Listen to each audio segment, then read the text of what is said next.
Yo, what's going on, A-plusers? It is your boy, Indy Uchiha, the plug-in host with the most. Adam Perez couldn't make it today.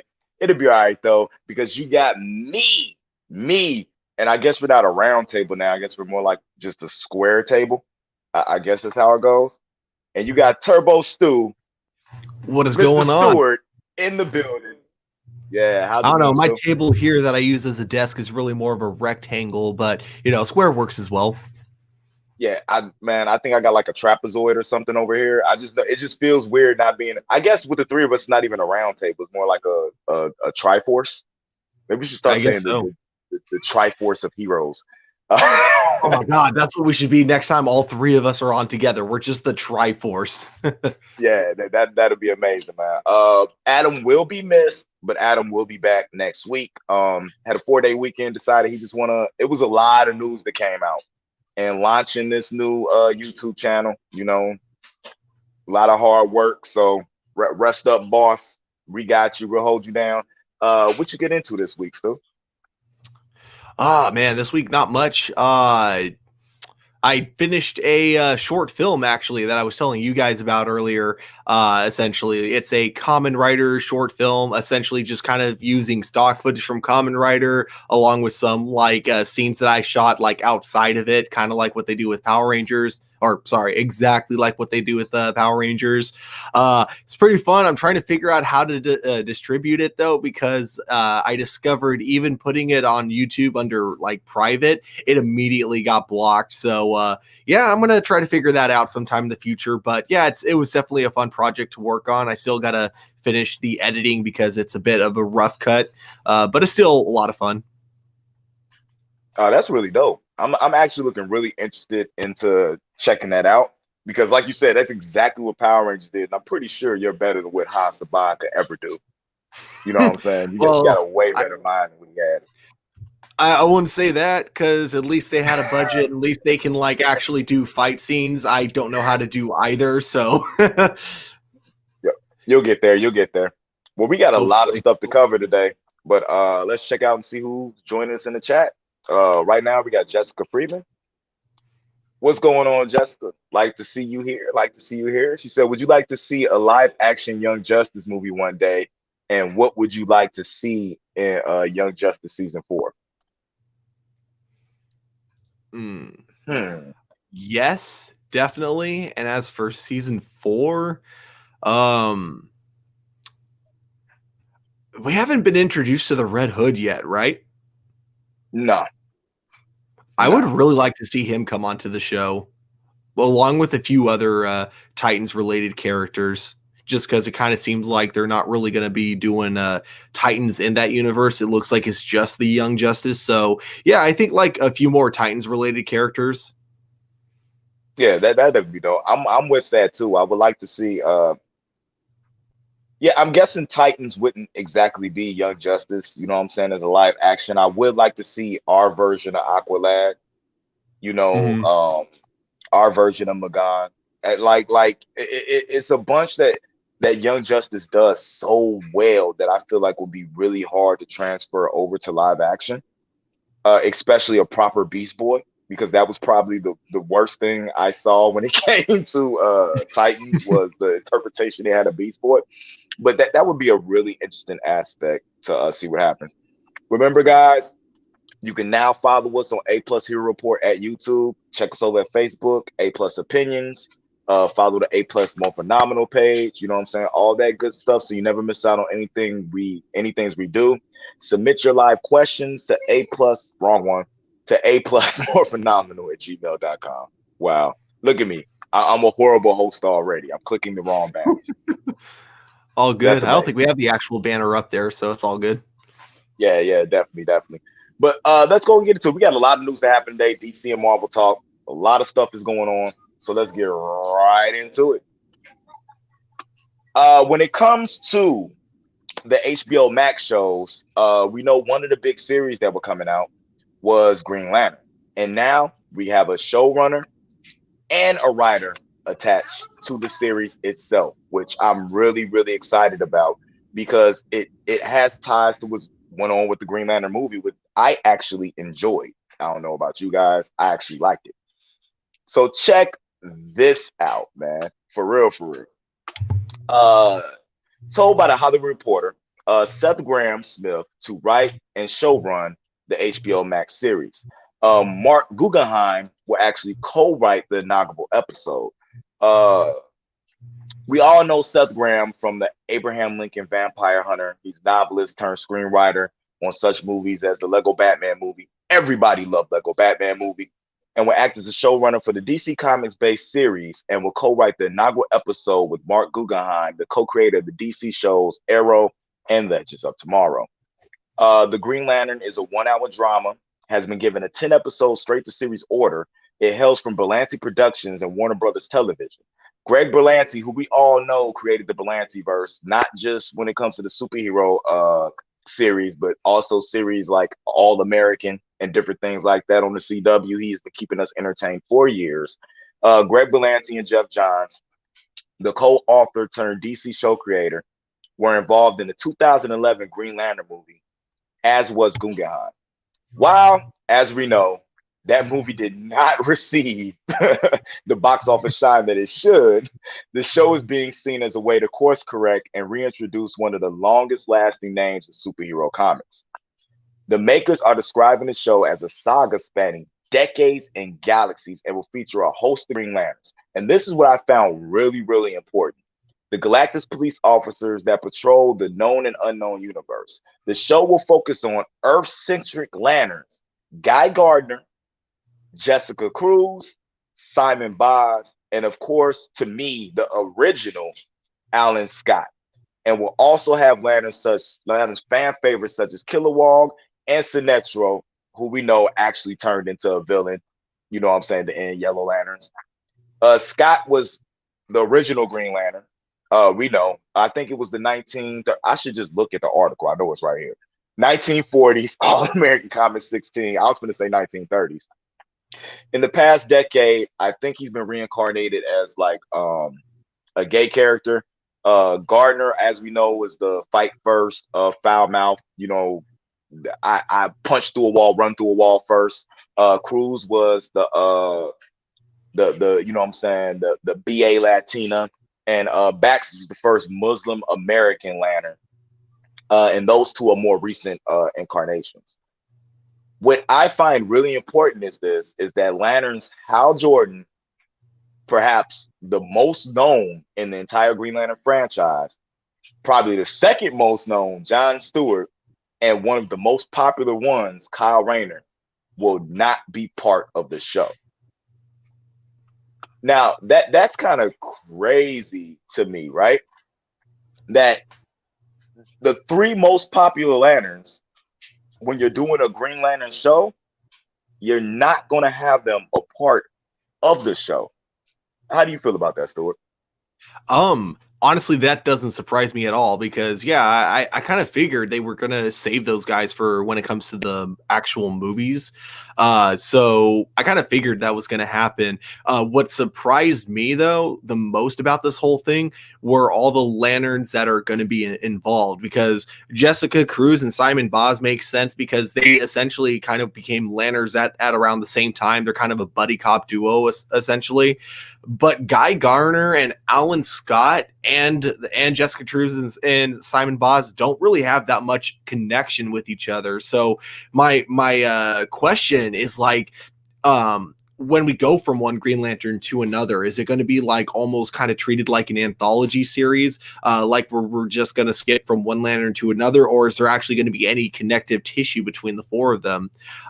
Because yeah, it's like, I mean, they've probably been in the same comics together, but as far as I can remember, they've never had like any real interactions between the four of them.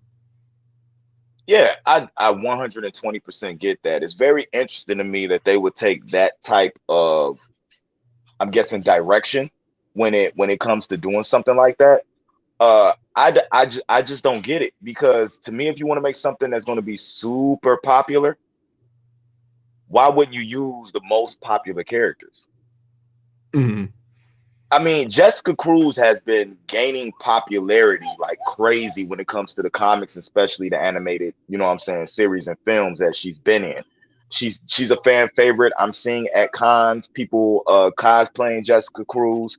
Everybody loves Kilowog. Sinestro is one of the household name villains. You know what I'm saying? When it comes to the Legion of Doom, when it comes to Green Lanterns, I totally understand that.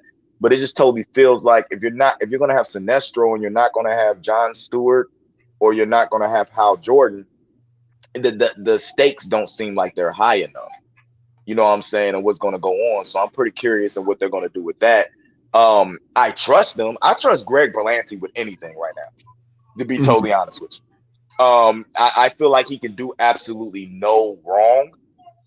Even when he does wrong, I say he does no wrong because he's given us so much amazing entertainment. So I'm curious in what's going to happen with this, and it kind of makes me more anxious to actually see the show and see what it's going to come to, because the way it breaks down, it kind of feels like the Game of Thrones books to me. Like what if the episode is done like looking at perspectives from each character, you know what I'm saying, instead of like having chapters or something like that, because that's one of the things, that's one of the reasons why I fell in love with those books to start off with. We're following characters rather than, you know what I'm saying, a chapter with every character in it. So I wonder if they'll do something like that. Wow, you just kind of gave me like a really awesome idea of how they might do it. Because yeah, they might do it that way, but also with the kind of Witcher aspect of each chapter taking place in a completely different time. So maybe they don't do it in a linear fashion. Maybe they do one episode or one part of the episode that focuses on Alan Scott, but then we cut to like Jessica Cruz, and whether or not they tell us immediately afterwards or we just figure it out on our own, the Jessica Cruz storylines could be taking place like 30 years into the future, essentially, compared to the Alan Scott, but they go on simultaneously, kind of like what they did with the Witcher, I guess, or Westworld, I guess, if you need another example. Like, I think that could work really cool. As for the whole like thing with like no Hal Jordan, Kyle Rayner, or John Stewart, I think, yeah, it kind of comes down to the fact that with movies, there's really only so, because, unlike a TV show where you can have a new episode every week and a new season every year, movies tend to have like, a huge separation, like in terms of like when the sequels come out, there's so much space. So, you get a Green Lantern movie one year, you probably got to wait like another 3 or 4 years before you get the next film. And with that all being said, it'd be really hard to, with how many Green Lanterns there are, to be able to introduce all these characters. But it would be really easy to introduce people to Hal Jordan, John Stewart, and Kyle Rayner, because these are all characters that people know. They know that they're going to sell tickets. With the TV show, I feel like that's their kind of chance to not have to worry about ticket sales, but still be able to get people interested in learning about these other Green Lanterns that maybe the mainstream audience doesn't know as much about. Yeah, definitely. I honestly 110% agree with you on that one. Yeah, yeah. I just want John Stewart to be given the love that he should be given, because Mm-hmm. like he's a top tier character, and a lot of times he doesn't get treated like a top tier character, especially with all the drama and stuff he had. But I'm pretty interested. Jessica Cruz has me very interested, and I just want to see what they're gonna do with this when it comes out, because I'm subscribed to HBO Max, and I'm just waiting. I'm just waiting on all this goodness to come out. Mm-hmm. I Uh, wonder. I'm hoping they do like a joke where if they do make a John Stewart Green Lantern movie, they get him confused with the talk show host John Stewart. that would that would be hilarious. That would be hilarious.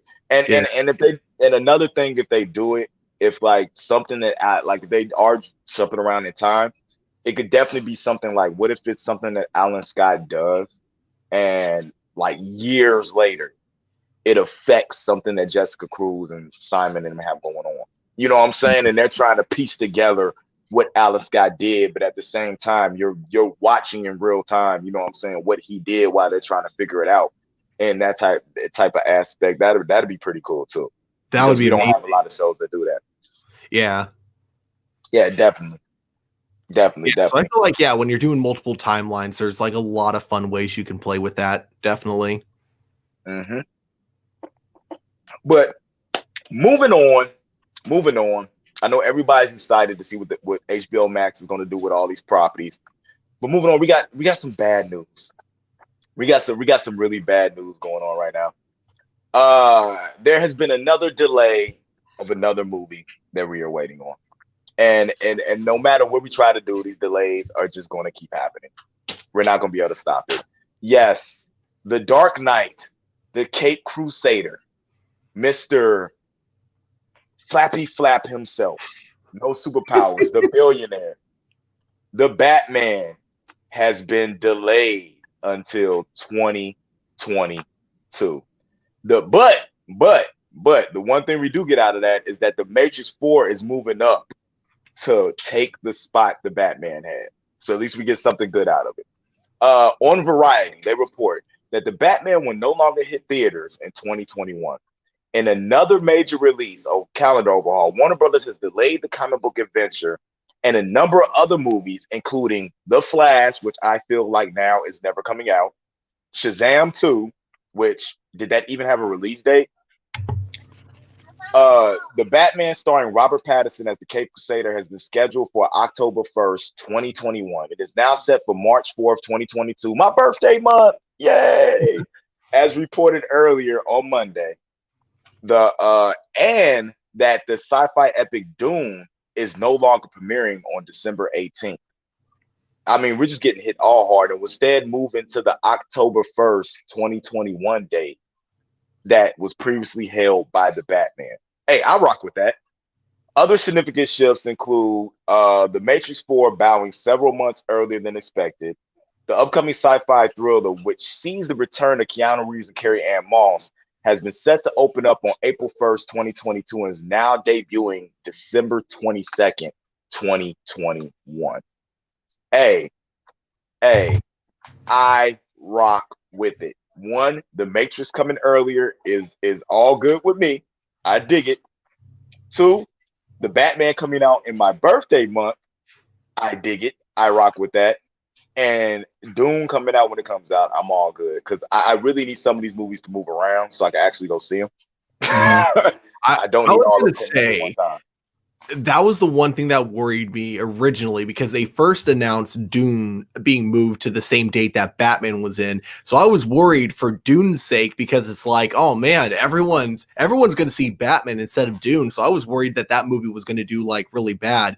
So I am in a way kind of relieved about Batman moving to 2022 if it means it's not competing with that film. Um and I think just in general, the way like all these movies are shifting around, I think it has less to do with the worry about like making sure that the movie's done on time because movie schedules are usually very good at getting their shit together and making sure they're all ready to go when the time is needed.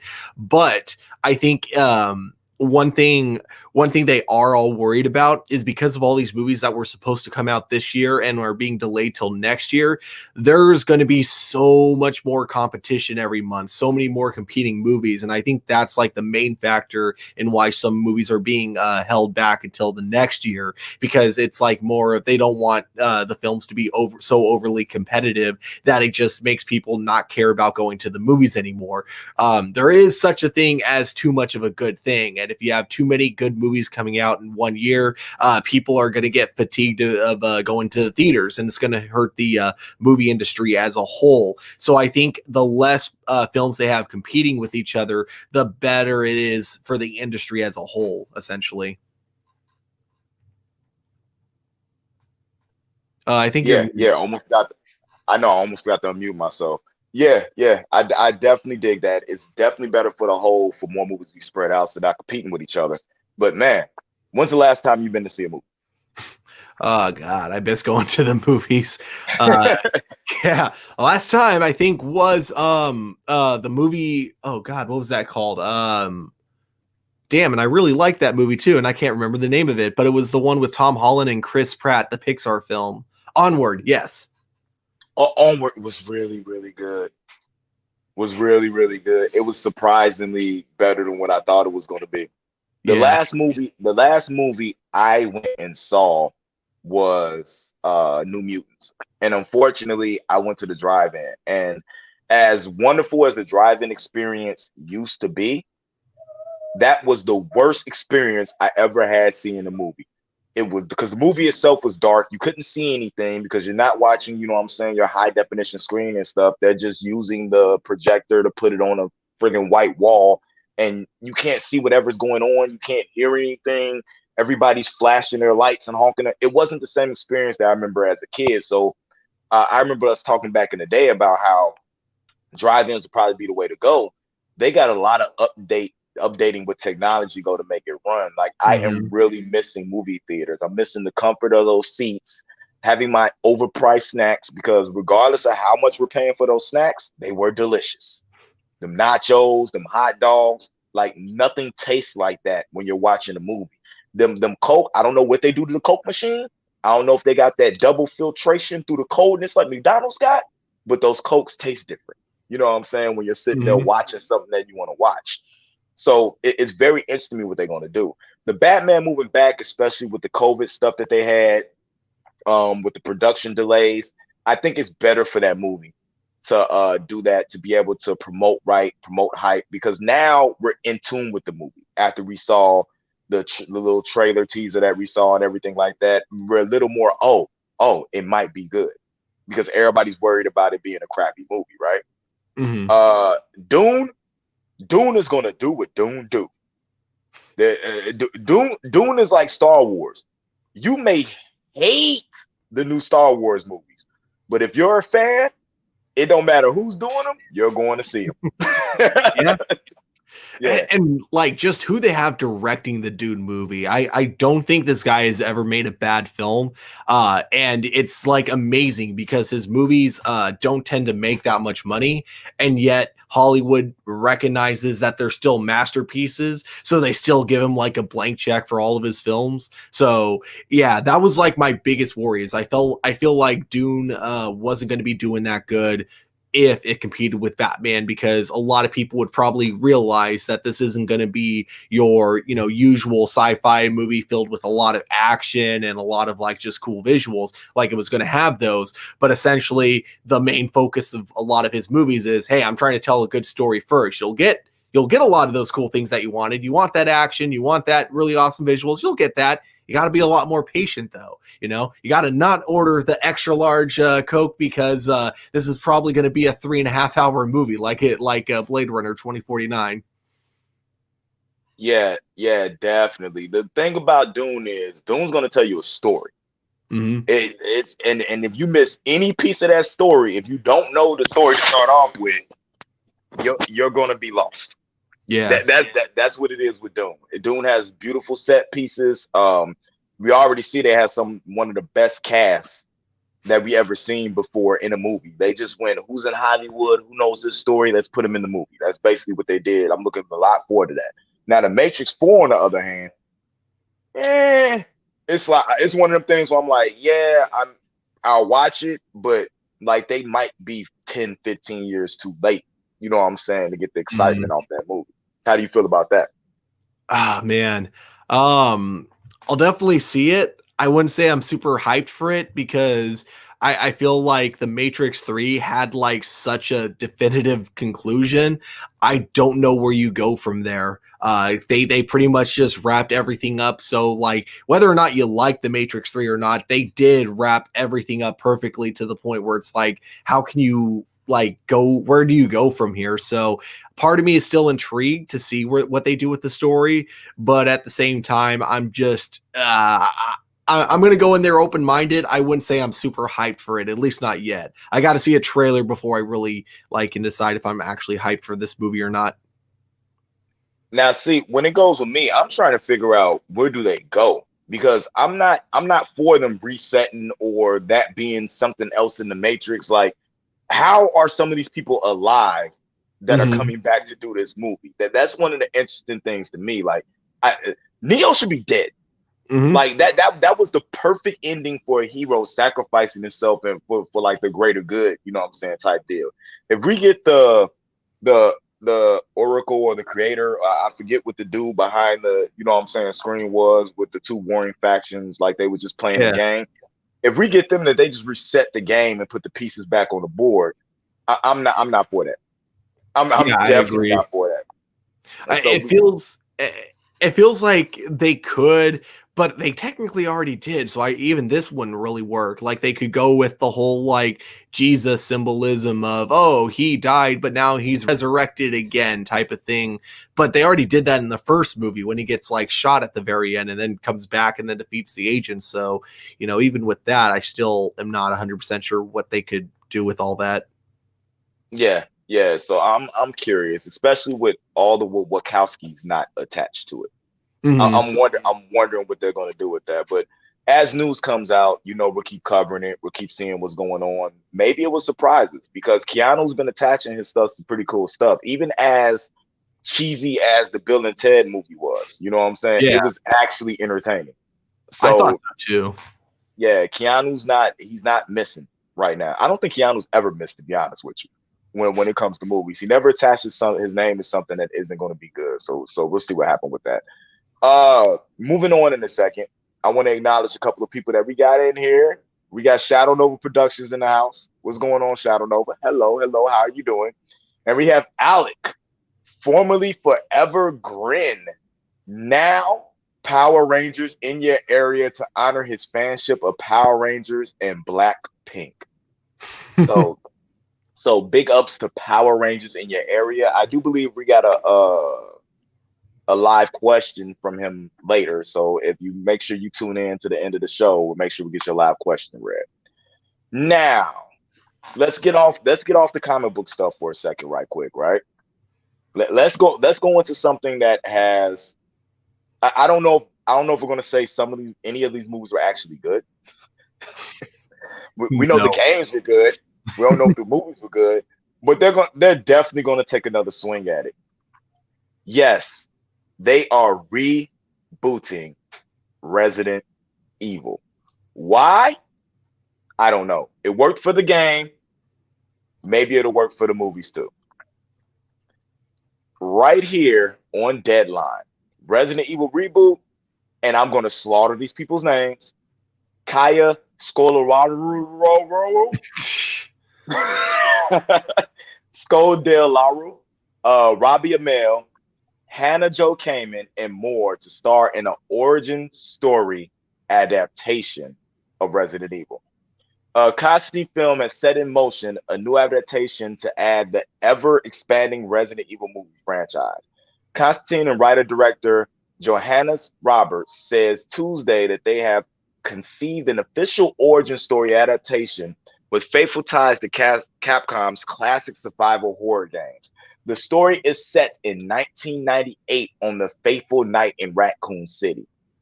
Starring in the roles of iconic game characters will be Maze Runner's Kaya Scodelario as Claire Redfield, alongside Hannah Jo Kamen from Ant-Man and the Wasp. And I cannot remember the name of the sci-fi show she was on. It was with the guy who played Iceman from the X-Men movies. But she's amazing in that show. But she's playing Jill Valentine. And to me, she was the best part of Ant-Man and the Wasp, and she didn't get enough screen time or enough backstory for that. Robbie Amell, Mr. Art Original, you know what I'm saying? Member of Legends of Tomorrow, as up and from Upload is Chris Redfield, which is an interesting casting for me because I actually thought they would cast Tom Hopper as Chris Redfield because we know Chris in the games like went on steroids in between a couple of the games. It got huge. Tom Hopper from the Umbrella Company as Albert Wesker, and Yvonne Jogi from Zombieland Double Tap as Leon S. Kennedy, and Neil McDormand, who is in every movie known to man. Most recently from Yellowstone as William Birkin. I got a question for you. Yeah. How do you feel about this? Like how do you really feel about another Resident Evil movie? Dude, the movies franchises, they sold tickets because they were so bad, they were hilarious. that joke has gotten old though. So the movie franchise was just a giant joke, and the joke was funny at first, but then by the time you got to the sixth and the seventh movie, you're like, okay, guys, the joke is getting old. Can we move on, please? That's essentially how I see the movies. Essentially, it's that same joke that's been told to you over and over. So I do like the idea of them rebooting the series, but actually giving it a darker tone to it, making it a lot more serious. Especially because I feel like with Resident Evil, there's so much of a good story with the whole lore of Resident Evil. There's so much that you could tackle. And I remember hearing that this show was supposed to have two different timelines. One of them taking place like early 1900s or maybe even 1800s as they go over like the origins of Umbrella, and then like one taking place during Raccoon City. And I think that's a perfect direction for a show like this to go, because that's one thing that always gets really like implied in the game, that there's like a really interesting history behind Umbrella, but we never really get to explore it. Like we've never gotten a full game that's only the origins of Umbrella. Essentially what we've gotten were pieces here and there, and then the whole origins of Umbrella is stuff that you as a fan kind of have to put together yourself. So I kind of hope we have a whole show to just give us the whole history of Umbrella, like from beginning to end, while also exploring like kind of the more modern things going on in Resident Evil. I really like the casting of Robbie Amell as Chris Redfield, just because like you said, in the Resident Evil games, he just becomes like a beefcake over time, like just gets like so much muscle. But what I like about Robbie Amell is he's not there yet, but you can definitely see him getting there. So it's kind of cool that they cast a guy who's definitely fit in a lot of shape. But I feel like if this franchise continues to grow, we might actually see him become kind of like the beefcake that we see Chris Redfield as in the latter Resident Evil games. I definitely feel you on that. Chris goes from like the size of Rey Mysterio to the size of John Cena, like in between a couple of games. Like it's crazy the way he looks when he comes back in Resident Evil. What was that? 4? No, that wasn't 4. That was Resident Evil 5. Yeah. Came back and it looked like they sculpted him from John Cena or somebody, you know what I'm saying, from that build. It was just crazy. The right hook he had to take out zombies when they got, like, he didn't use a knife, he just gave him a right hook, you know, and it's standing next to his counterpart that was in the game with him, because she's all sleek and slender, you know what I'm saying. He's walking around looking like the Thing without the rocks on him. So that was crazy to me. I am personally interested in what they're going to do with this story. Just like what you said, them giving us the origins of Umbrella and what happened, if they do that, is something that's never been done. I like the lore of the last Resident Evil game. You know what I'm saying? And then the tie-in, and then like what they're getting ready to do with this Resident Evil 8, The Village, that seems like they're going more into like maybe Umbrella was around a lot longer than what we known. You know what I'm saying? Similar to like the Court of Owls, you know what I'm saying, from Batman, just something that's just been around forever. And we're just now seeing the repercussions of the things that they were doing. Because the one thing I am getting tired of is this, let's go back to Resident Evil 1, 1998, and let's go into this house, you know what I'm saying, and find all this stuff that's going on. I'm not for that. I need something different. A lot of these actors and actors that they have attached to this this reboot are very undervalued. Robbie Amell is an amazing actor. I've seen him in a lot of different roles. He's a real cool dude. The movie he had with Stephen Amell, I can't remember the name of it, where they had the Code 8, right? Code 8 was actually an underrated film. I actually enjoyed it. I thought it was going to be the cheesiest thing on the planet, but when I watched Code 8, I felt like it's how an X-Men film should have been done. You know, just from the direction of one character, and show just the struggle of trying to be a powered person, trying to be a more morally right powered person. It was great. I love the Umbrella Company.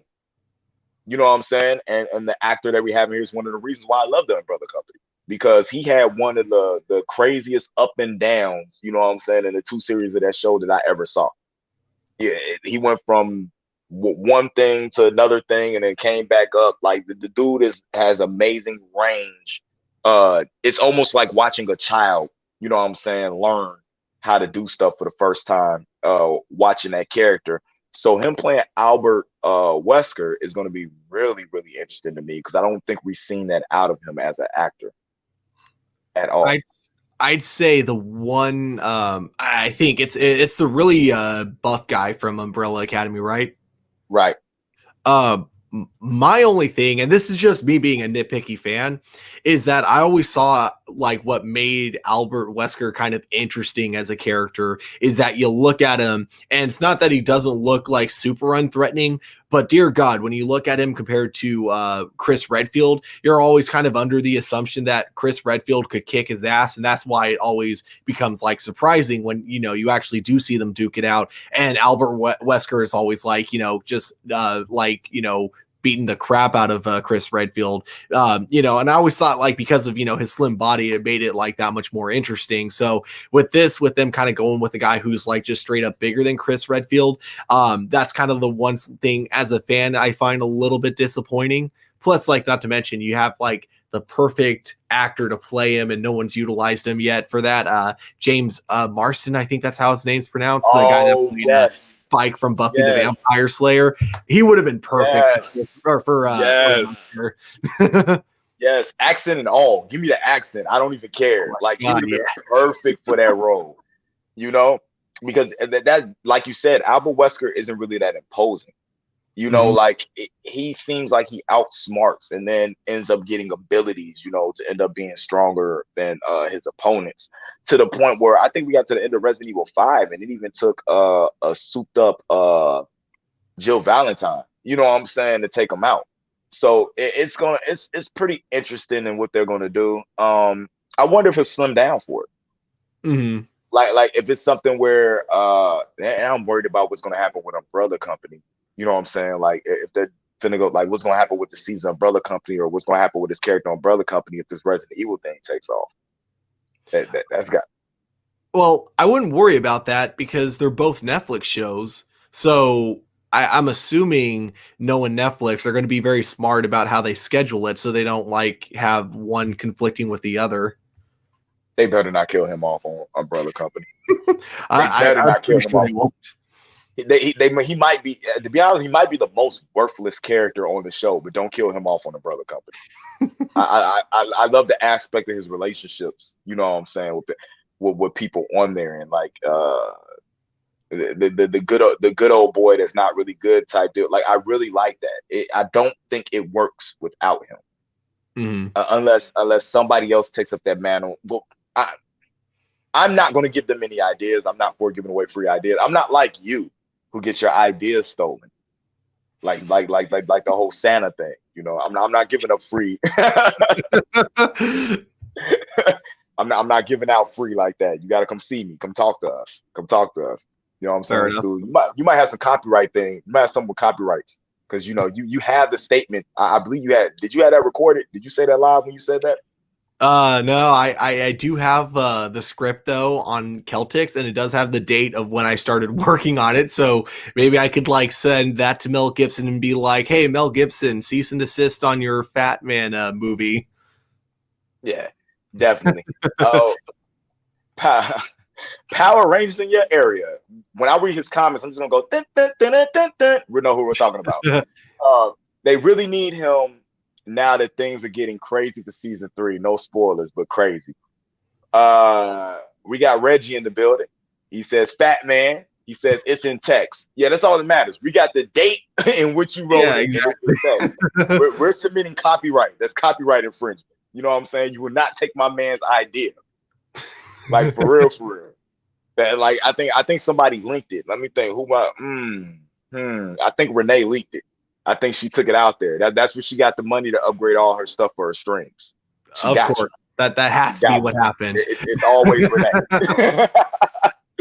Definitely. Any more comments you got that you want to talk about the Resident Evil?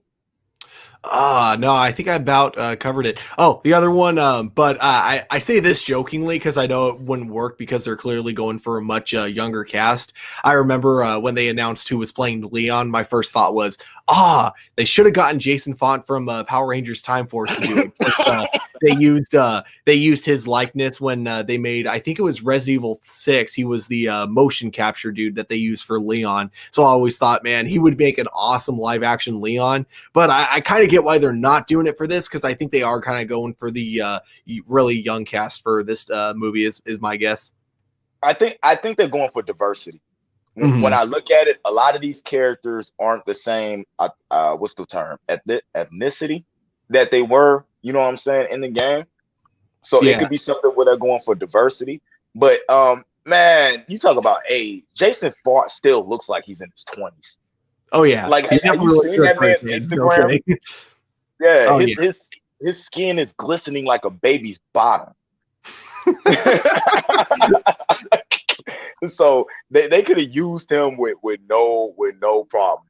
If Bat and the Sun can take Jason David Frank and put his non-acting self in everything, you know what I'm saying? They can take Jason Fox, somebody who could actually act, you know, Mhm. and put him in something. That's what's crazy to me. The characters, the actors and actresses who can actually act in Power Rangers never get jobs. It's always the ones who can't. Crap, I forgot her name, but the one that played the Pink Ranger from Time Force, she actually gets quite a bit of work now. Yeah, Yeah. definitely. But But yeah, I yeah, feel like Jason Fawn, he was amazing in that show. And just like, and other things that I've seen him in. So it's weird to me that his IMDb page is so short, though, in comparison. yeah, he's living life. He's out there doing cons, you know what I'm saying, running around with his beautiful wife. You know what I'm saying? Like, he's living Mhm. life. So I don't even think he cares, Yeah, to true. be perfectly honest with you. So it's amazing to me what goes on there. But we're gonna do that. We're campaigning for Jason Font. We need Jason Font in more movies. If you cast anything for a white male with that is flawed, has a flawless friggin' face, like his profile is flawless, probably doesn't have an inch of hair on his entire body. You know what I'm saying? With a beautiful flowing mane, Jason Font for those movies. Matter of fact, if you decide to do a Green Arrow movie, I wouldn't be mad if you didn't cast Stephen Amell if you cast Jason Font. Jason Font for Green Arrow in the DCU.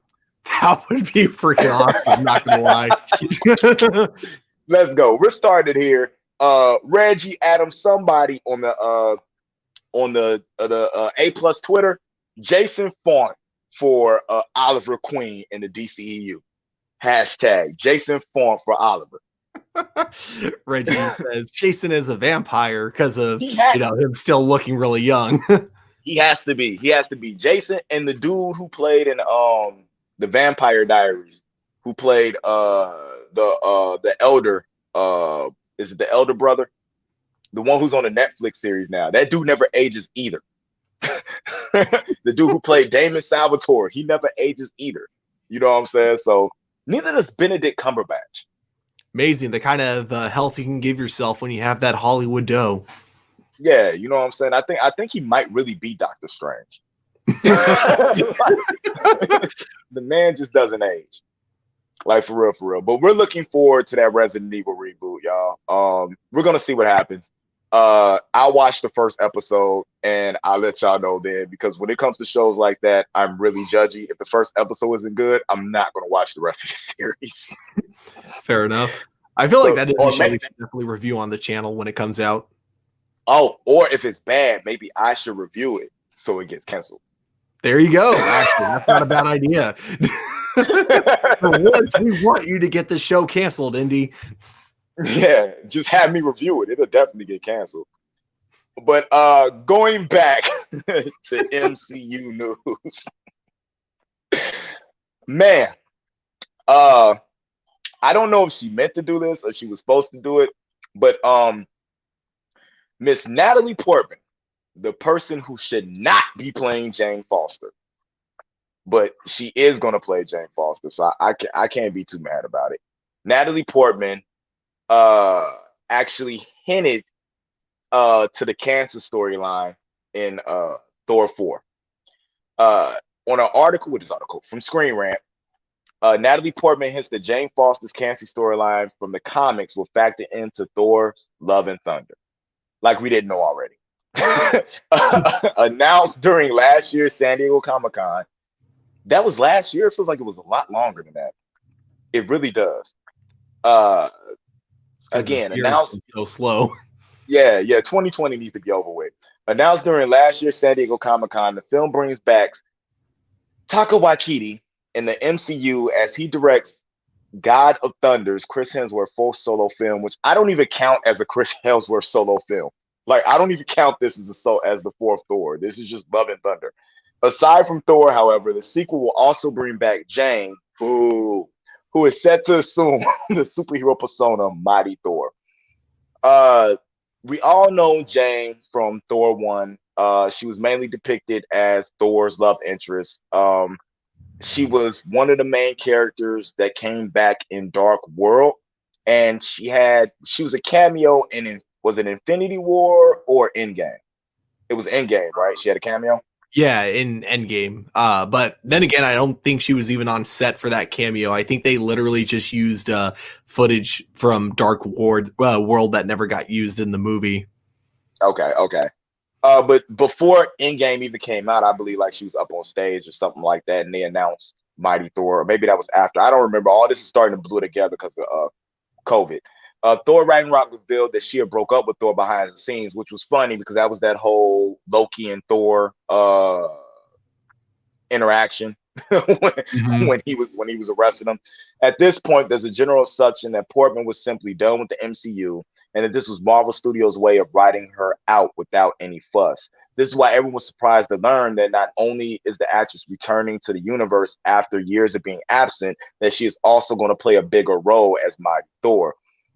Shortly after the announcement that Jane is starring in Thor: Love and Thunder, conversations about whether or not the character's cancer arc will play, how it will play into the film. Initially, Waititi was coy when asked about it, but in a new interview with Fatherly, whatever that is, Portman hints that it will indeed be adapted into a movie. I quote, I cannot tell you, I can't tell you that much. I'm really excited. I'm starting to train to get muscles. If there can be all these female superheroes, the more of them there are, the better it is. I am trying to think. It's based on a graphic novel of the Mighty Thor. She's going through cancer treatment and is a superhero on the side. So basically, she went from saying, I can't tell you that much to giving us what the entire plot was. So how do you feel? How do you really feel about them honestly tying the cancer story from the Mighty Thor, which I believe that was just like 2015 to 2018. I hope they're not trying to cram the whole storyline into one movie. I would like they branch it on. But how do you feel about them actually using the cancer storyline, and how do you feel about Natalie Portman coming back to play Mighty Thor? I'll go with how I feel about Natalie Portman coming back first because I'm a bit mixed on it. On the one hand, I did enjoy her in the first Thor movie. On the other hand, I did not enjoy her in the second Thor movie, but at the same time, I kind of get it's not fully her fault because she didn't really like her the way she was written in the film, and I kind of get it in that sense, and I also kind of get why that was like her reason for not wanting to come back in the third Thor movie. And I think like the reason she wants to come back in this fourth one is because she's getting a much bigger role. So I kind of get it. I still wasn't like the biggest fan of her acting overall, but I don't think she's necessarily that bad either. Now, as to what she said kind of in the interview, one thing I thought was kind of funny was the way she worded it by saying, she's, getting ready. She can't say much about the role, but then she kind of says as if it's almost like an unrelated thing that in the comic books, Jane is a character with cancer. This reminded me of an earlier interview way earlier in the year. It might have even been last year after Comic-Con, but at one point she also brought it up before it was ever announced that was going to be part of the storyline. And I think the reason a lot of people aren't sure if this is the way Marvel is going to go with the story is because Marvel tends to be very lighthearted, and especially with Taika Waititi, who's a very comedic director directing this, I feel like that's where the big question comes in is, would Marvel be brave enough to tackle a cancer storyline. Or if Marvel itself is brave enough, would Taika Waititi want to tackle a cancer storyline, or would he want it to be mostly a heavy comedy based film? What I think Natalie Portman is doing is she's trying to technically not say directly that the cancer storyline is going to play a part in Thor 4, but I want her to get the audience interested in seeing a cancer storyline in order to guilt Taika Waititi into doing the cancer storyline. That's the vibe I've kind of been getting from her anytime she's brought this up. And I say that only because she's the only one who's been bringing up the cancer storyline. We haven't heard it from Taika Waititi yet. We haven't heard it from Chris Hemsworth. So a part of me is wondering, this might be her way of guilting Taika into doing that. And if that's what she's doing, if I'm being fully honest, I'm kind of all for it, because I do think this is the type of story that really should be in the MCU. I do think one thing that's always great about superhero movies is when you can take relatable stories and mix them in with the fun adventures that we get within like all these superhero movies. So I do think if any director can really tackle that as well, it would be Taika Waititi. So I'm hoping this is what we get out of it. I'm hoping what she says is legit, and we end up getting like the really good cancer storyline, one to really help connect with, audiences that might actually be going through that. You know what? I think you just made me like Natalie Portman, and I don't like that. I don't like that at all. Because if that is the case, then yeah, what she's doing, what she's doing is good. What she's doing is good. I definitely get that, especially with it being breast cancer. You know what I'm saying? Breast cancer, where everybody does it, whether it's the NFL, NBA. You know what I'm saying? It's something that I wouldn't wish on my moms, my sisters, like anything like that. So I could definitely get that, and to show that somebody who is going through that can still be strong and fight through something like that. Because I believe the storyline goes that she has the cancer, she won't go through magical treatments. I'm just trying to go off what I remember about that storyline.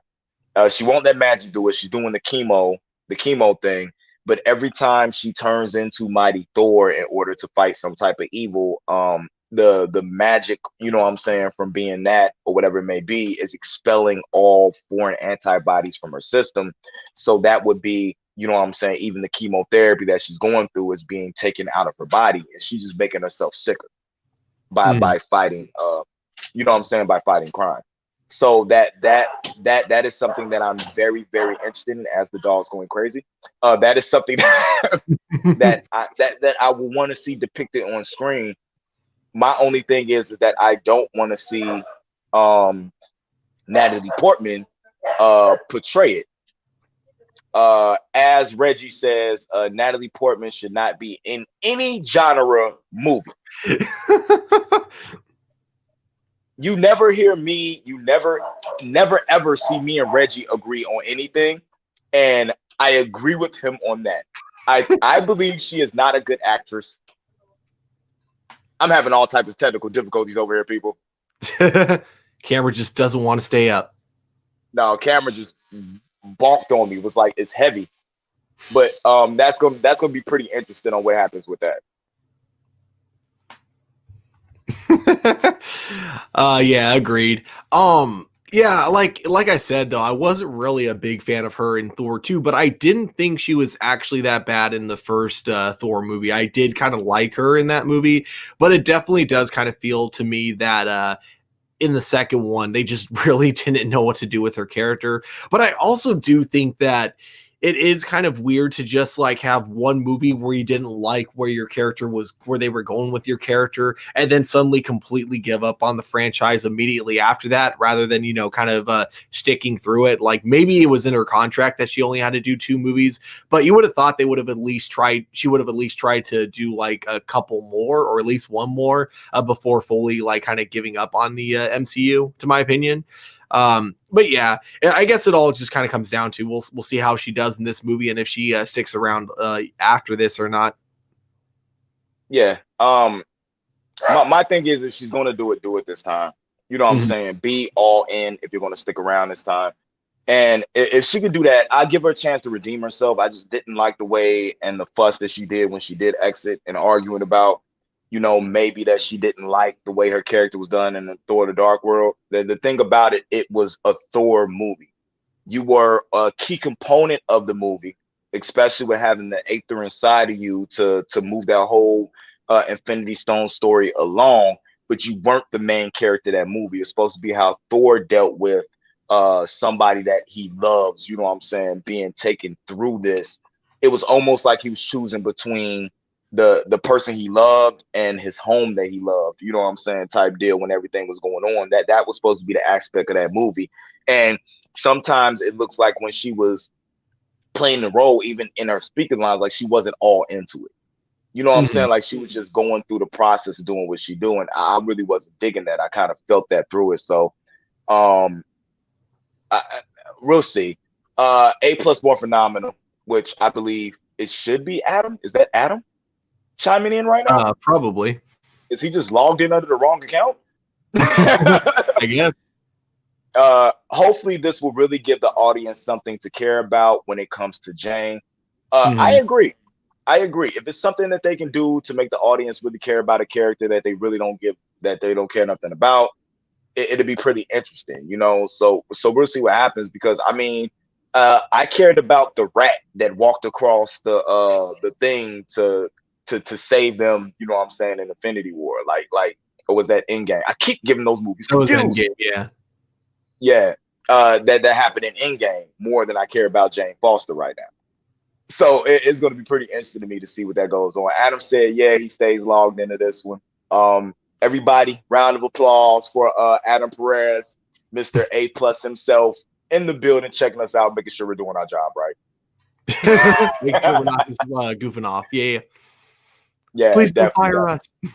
Yeah, please don't. I had nothing to do with my camera. Somebody ran behind me and my camera tried to follow them. Not my fault.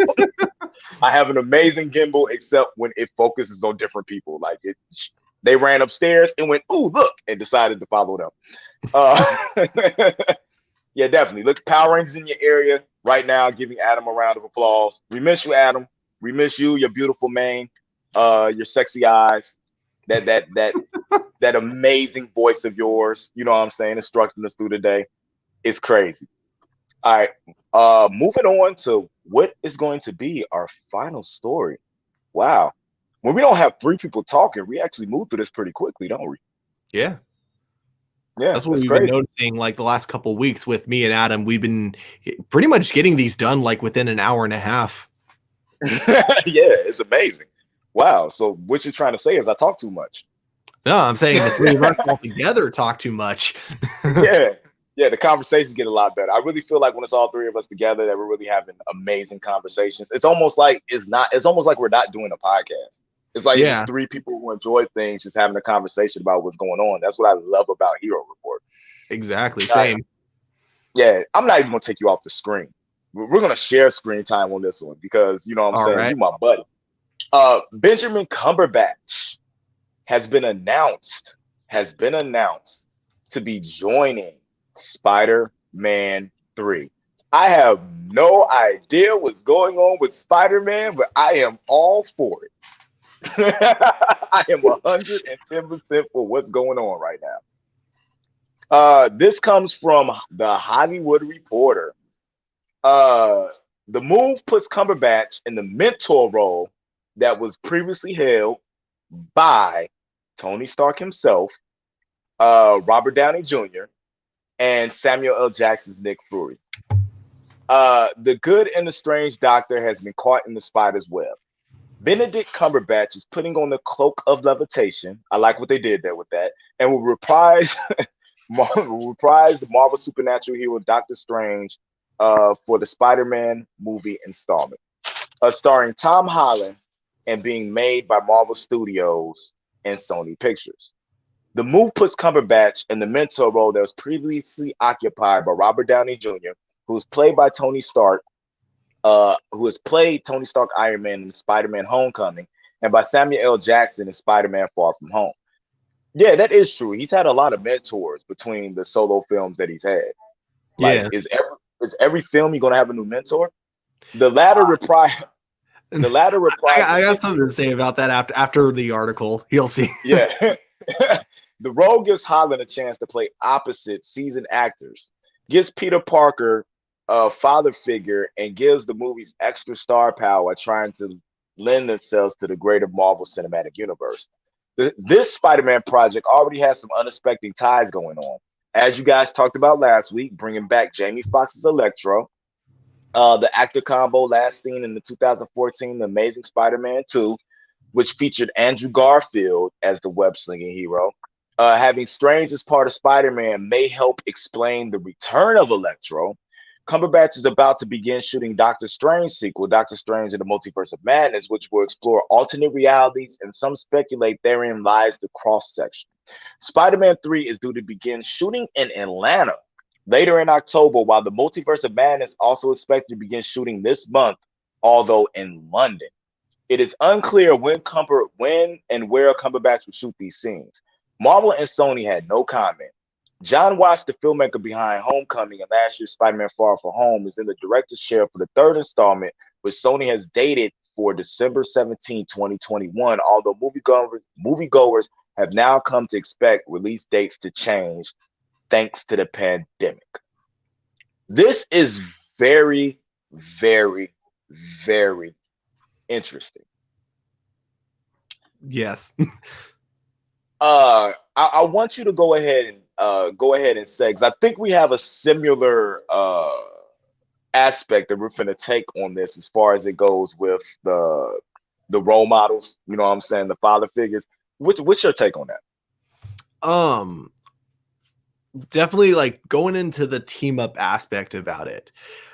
I feel like I'm with a majority of the fans in saying that, yes, I do wish they would have made a Spider-Man movie that was just Spider-Man and not him necessarily teaming up with another superhero. But then I think when we were talking about this the first time on Facebook, Adam did bring up a good point, when he brought up that like Spider-Man and Doctor Strange teaming up is nothing new. And then it kind of just got me thinking about Spider-Man in general and why it is that they, all of his movies seem to have him teaming up with another superhero, not having his own solo film. And it's because in the comic books, Spider-Man teams up with people all the time in the comic books. Like, I think more than most Marvel superheroes. He's always teaming up with I forgot his actual, I know it's Johnny something, but he's always teaming up with the Human Torch a lot, teaming up with Daredevil all the time, then occasionally teaming up with Doctor Strange as well. So if anything, like the idea of him teaming up with being the superhero that teams up with a lot of other superheroes does technically work with with his character in that sense. Don't get me wrong. With that being said, I still do wish that his movies would still be like kind of solo films. But I do also kind of feel like if you're going to have any character like team up and not have their own solo film, it would be Spider-Man. That would make the most amount of sense. I'll let you say your thoughts on it before I get into why I think that they're bringing in Doctor Strange into this. But yeah, I'll let you give your thoughts about it real quick. I honestly think that this is me. This is me. And if Disney and Marvel are smart in what they're doing, right? Why not get as many heroes they have that they own into Spider-Man movies, right? To make it literally impossible for Sony to make a Spider-Man movie without Marvel. just tie. I think it's a power move as far as that. Just tie everything up so that look, you can do nothing with your storyline without having one of our characters in it, because it's so, what I'm saying, they're so threaded together that, just like you said, he can't do anything by himself. But with everything that he has been through, right? And going on with the death of Tony Stark, going on with Nick Fury being in space, which and everything going on, I think the character of Peter Parker hasn't even had a chance to deal, what I'm saying, with anything that happens. So maybe that's why he needs the father figure in that role in order to try to keep his mind straight on what's going on. This actually, and I wonder if you're going in the same direction with me on this, This actually, for me, makes me more excited for the multiverse of madness than actually Spider-Man 3, because depending on which film is coming out first, which I think the multiverse of madness is coming out before Spider-Man, um, it makes me interested in what happens in that movie that could actually affect Spider-Man 3. Like, is there a Spider-Man cameo, you know what I'm saying? Not necessarily from Tom Holland's Spider-Man that we could see in, you know what I'm saying, Multiverse of Madness that actually sets up everything that's going to go on in Spider-Man 3. Mm-hmm. Very possible. Um, what I think is also a very likely scenario, and this is something that I know a lot of fans aren't going to want to hear me say. It's Mm. possible we might be connecting pieces that aren't actually there. So the assumptions are going to be that, we have a Doctor Strange movie coming out, Multiverse of Madness, and we got the fact that he's in Spider-Man, and we also have Electro coming in, kind of giving a huge implication that the reason Doctor Strange and Electro are there is that this third Spider-Man movie will have something to do with the multiverse. Now, I think this is a huge possibility, and I think like there's a 70% chance that this is the story that they're going with in terms of like, the multiverse stuff. There's like a 70% chance that this is kind of going to be the storyline for Spider-Man 3. But there's also a chance, and I say this just because, for fans out there, just to make sure you are, prepared for what might just be us putting together pieces that don't actually exist. It could actually just be Doctor Strange's.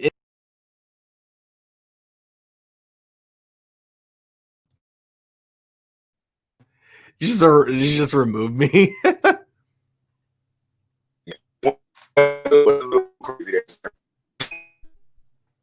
think you're or wait, is that on my end? Are you frozen or is that me? I cannot tell. Okay. Hopefully I'm not frozen. Yeah, so I think what it kind of comes down to.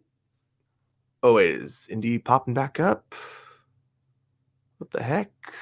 I cannot tell. Oh well, I'm just gonna keep going.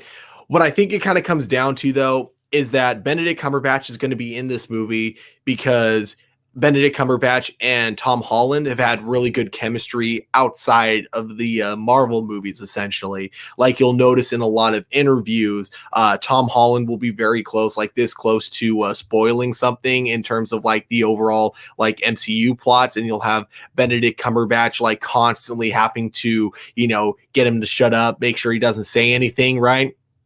So it's possible he's only in it because of the chemistry between the two actors.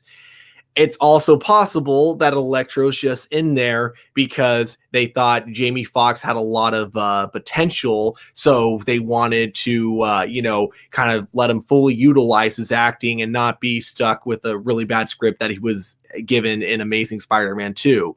It's possible that these are the pieces that are actually there, but of course, we as fans are seeing like a bigger thing going on in the background, thinking that all these coincidences are way too much, that there's no way it's just, gonna end up being like, something like a simple answer, essentially. Now, with that being said, I don't think that's the case. Like I said, there's like a 70% chance that I'm wrong, but it's always a possibility. And that's why I kind of wanted to bring it up. There is always the possibility we're putting pieces together that don't exist, but I'm pretty sure I'm wrong with all that being said. I actually think you might be right. Like no fun, no stuff. That's actually a really cool aspect of how you came with that. So hey, we're just throwing spaghetti at the wall and seeing if it's done and seeing if it sticks. Yeah. That's literally all we're doing. But in hopes, I just feel like it really might be something happening with Doctor Strange, as Adam said right here, because we got to get Adam in as much as we can. Yeah, he's even more interested in the multiverse of madness too. Doctor Strange is playing a big role this phase. And Hmm. it even past this, it makes me interested in what exactly are they setting up. I'm really curious. Why use Doctor Strange so much? The main reason we think is because that's how they're going to bring mutants. The relationship that he's gonna have with Wanda and everything that's going on with that is how they're going to bring mutants into the MCU. Well, what if that's not what they're going for? What if it's something else? You know what I'm saying? And the fact that we're all focused on that main point, what if it has nothing to do with the mutants and they're more worried about, you know what I'm saying, maybe a live action Spider Verse? And you know what I'm saying? That's just the decoy that they got. And they're just going to make a hard left in what's going on with everything, because that would be pretty interesting to me. Or what if the whole reset for the multiverse of madness is actually to uh cycle in the Kree Skull War or Hmm. anything like that? What if we're just totally off on what we're thinking as far as like the mutants? Like you said, we could be thinking one thing and they could be going totally a different direction with everything we got going on. So yeah, my bad guys about being frozen too. Somebody decided they wanted to unplug the router. Oh, okay. I was like worried because like I can never tell when I see one screen freezing up. I can never tell if it's my screen or the other person's screen. Nah, it's all good. Luckily, I have Verizon now, so I'm able to hold on my cell phone connection and still be able to get up and out. So big shout outs to Verizon for being America's best network. I really should switch. I still got AT&T. Yeah, but yeah, it's very interesting on Benjamin Cumberbatch being in Spider-Man 3, and I don't think they're done adding characters. I Mm. think Jamie Foxx and Benjamin Cumberbatch are just two that we're going to see. I really feel like we're going to see other big names come into this movie. And the one thing I'm worried about is like with Amazing Spider-Man 2, which we do have Disney involved. We do have Sony and Disney doing this together, so maybe it's not going to be that bad. In Amazing Spider-Man 2, when they added in too many characters, we saw what happened. Hmm. So that's one of the things that has me worried. But hey, I trust Disney in association with Sony. You know what I'm saying? Disney to snap Sony hand, stop it, stop it. That's one too many. You know what I'm saying? I trust them to help them do the right thing. So hey, we'll see what happens. We'll see what happens. Yeah, All and right, you got I think the multiple villains thing can work. You just got to be smarter about how you utilize it because I feel like Into the Spider-Verse is a perfect example. You had a bunch of villains in that movie, but they only utilized really two of them, the Prowler and the Kingpin. I don't know why I blanked on his name there. But yeah, those were essentially the only two they really focused on. So I think that if they do that with like this third Spider-Man movie, like let's say they kind of plant the seeds for the Sinister Six, but without actually doing the Sinister Six, that should be fine as long as we're only really focusing on one or maybe two of those six. Hey, I definitely feel you on that. That'd be really, really cool with that. And or even what they did in Endgame, even though, you know what I'm saying, uh Thanos had his legion, you know what I'm saying, of followers. And even though they weren't prominent villains, they did juggle those characters, you know what I'm saying, amazingly. At the same way, it doesn't necessarily be villains. They juggled all those heroes. You know what I'm Mhm. saying? They juggled the Avengers, made sure everybody had good screen time, the backstories. I mean, if you can juggle the heroes, you can juggle the villains the same way. That's why I said with Marvel and Disney attached, I feel like it'll be way better than what it's going to be. I just don't like the aspect of one hero going up against multiple villains. It just, to me, it discredits the villains when they, you know what I'm saying, that they're defeated, especially when they're fighting a group of villains at one time. To me, it just discredits the villains on their power. You know Mhm. what I'm saying? I can understand if the hero comes and he takes down the villains one by one, but to OP a hero like that and just take him back to square one the next movie, I'm really curious about how they're going to handle this. Adam I'm said, sure if they no, go ahead. Adam oh said, can I get Tom Holland to play Ben Riley? Then if we get other characters pop in Spider-Man 3, let's get it. Let's go crazy with it. man. Uh That would be really cool if they finally introduced the Ben Riley character. Yeah, I think it would be kind of interesting to have like two different versions, both played by Tom Holland. We'll see. We'll see. He wants that Ben Riley in the movie. I did too. He I still. will. Oh wait, do I Yeah. not have it? Oh no, I think it's gone. Yeah, I had the Ben Riley figurine in the background, not anymore. Yeah, I think he just wants to see that costume on Mm-hmm. screen. I think that is like the one of the flyest Spider-Man costumes you will ever see. Yeah. Oh, right. Yeah. I remembered what I was going to say. I was going to say, yeah, if they do a Sinister Six movie, I don't think you could do it like and have it make sense and have Spider-Man take down all six at the same time. You got to do it game of death style. It has to be one at a time, maybe two in one case, but for the most part, if you have them take down all six at the same time, suddenly then when you go see the next Spider-Man movie, it's not going to be very interesting because you're going to be like, how the hell is Spider-Man struggling against this one dude when he literally just took down six superpowered beings?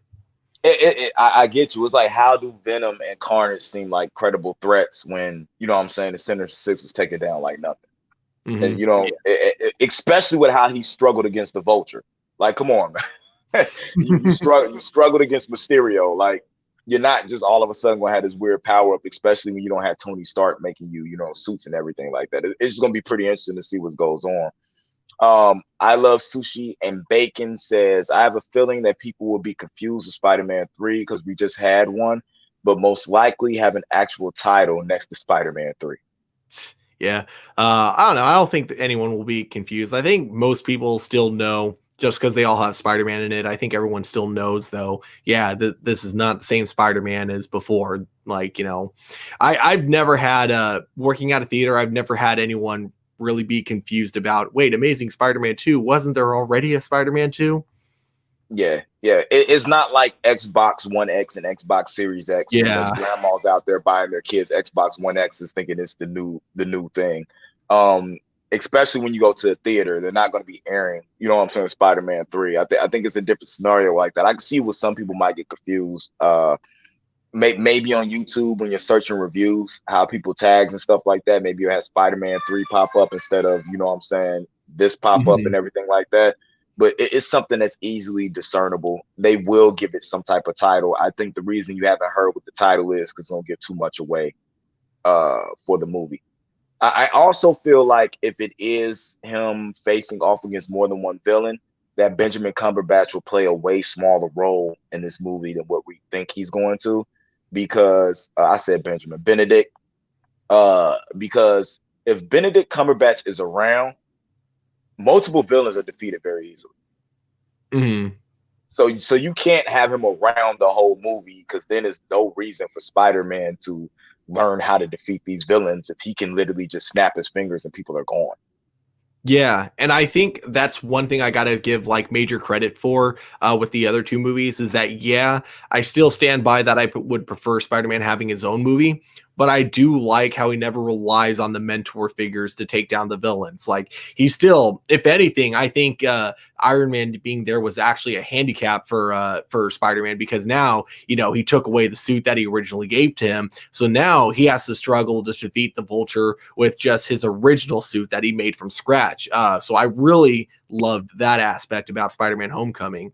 And then, you know, even with Far From Home, like, yeah, Nick Fury was there to help, but I mean, was he really that helpful in the end? Not at all. Exactly. To me, it seems like they were just in the way. So I'm sure it'll be the same thing with Doctor Strange. Just because he's there, I don't think he's going to overshadow Tom Holland's Spider-Man at all.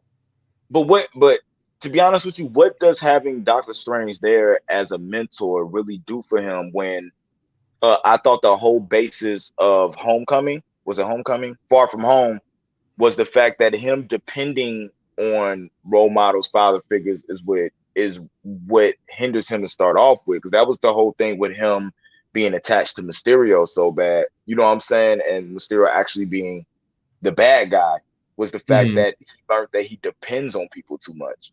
So maybe Benedict Cumberbatch isn't even the father figure. Maybe it's something else that he has to do with the movie. And like you said, it's us jumping to conclusions on what his focus will be, coming up in this movie. Maybe it's something totally different. Yeah, I actually fully agree there. Yeah. Yeah, I don't think I think a lot of people are a little more worried than they need to be. I don't think it's going to be. I don't think it's necessarily going to be a mentorship, like you said. I think he'll be there because they both have a similar goal in mind. Maybe he needs Peter, and that's Yeah, why he's there. He's there because he needs Peter, not because Peter needs him. yeah. Hopefully, Yeah, something like that. Yeah. yeah. That would definitely be interesting. I'm looking way forward to this. Power Engineer Area says Iron Man and Nick Fury was a fool to force him to believe in himself. Yeah, Mhm. I definitely agree with that. Uh, they also said Doctor Strange is going to force him to fight for himself and not rely on the suit. I don't think he's relying on the suit now. I think we're past the rely on the suit thing. Yeah. That 'Cause that he's that was already done. Yeah, Yeah. he already did that in the first one, like making his own suit that or relying on his other suit, like not even relying on it because it's literally just a disguise. There was no real benefit to the suit that he had in the first Iron Man movie. And now at the end of Far From Home, you know what I'm saying? He's made his own. You know what I'm saying? So it's his suit that he crafted, you know what I'm saying, in order to be able to do battle and stuff with. I really think Doctor Strange might be there because he needs Peter's help, and Peter is the only person that can help him. And that might be something because of Peter's intelligence or something that Tony Stark saw in Peter.